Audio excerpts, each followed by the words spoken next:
Nicolas Cage continues his streak of bad movies with Season of the Witch. Welcome everyone to this Tansut video review. Season of the Witch is one of the first new movies of 2011, and already it's the candidate for Worst Movie of the Year. It's an incredibly boring, belabored, and drawn-out affair, with a million bridges leading to nowhere. What is your name? Damon. You are the same knight who stood against the Turks of Embros. The same. You must deliver the witch to the Abbey of Severac, where you destroy the witch's powers. Can so much be entrusted to him? Oh, he will not be alone. That's a nice cameo from Christopher Lee as a plague-infected church official with half of his face melted off, and that's about as good as it gets. At first, the movie tries to make you think it's going to play up the angle of is she a witch, or is she just being used as a scapegoat? But then it comes out and tells us that she actually is a witch, and the real cause of the Black Death. Nicolas Cage is as wooden as ever here, giving an absolutely lifeless and effortless performance. I guess he didn't realize that this is the type of movie he should be going crazy in. Ron Perlman here gives a serviceable performance, but he just looks bored out of his mind.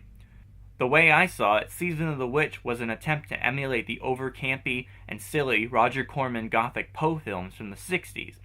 But aside from the cheap-looking aesthetics and the excess filler material, nothing else is translated, especially none of the charm that actors like Vincent Price and Boris Karloff brought to the table that made those movies enjoyable despite their failings.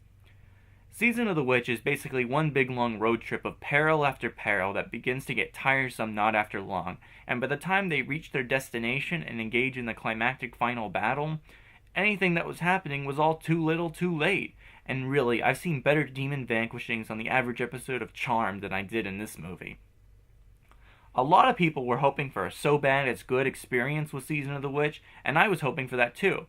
But it's just plain bad, and that's it. There's nothing over the top or excessive or campy about Season of the Witch, which takes itself oh so seriously. Right out of the gate, you could tell that Season of the Witch was going to be a bad movie. The real question all along should have been, how bad? And how bad is it? It's really bad. I mean, it's called Season of the Witch, and it's not even a remake of Halloween 3.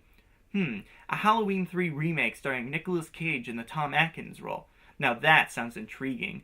Season of the Witch is rated PG-13. I give it 1 star. You can catch all these reviews and more at Tansut.com. Good night.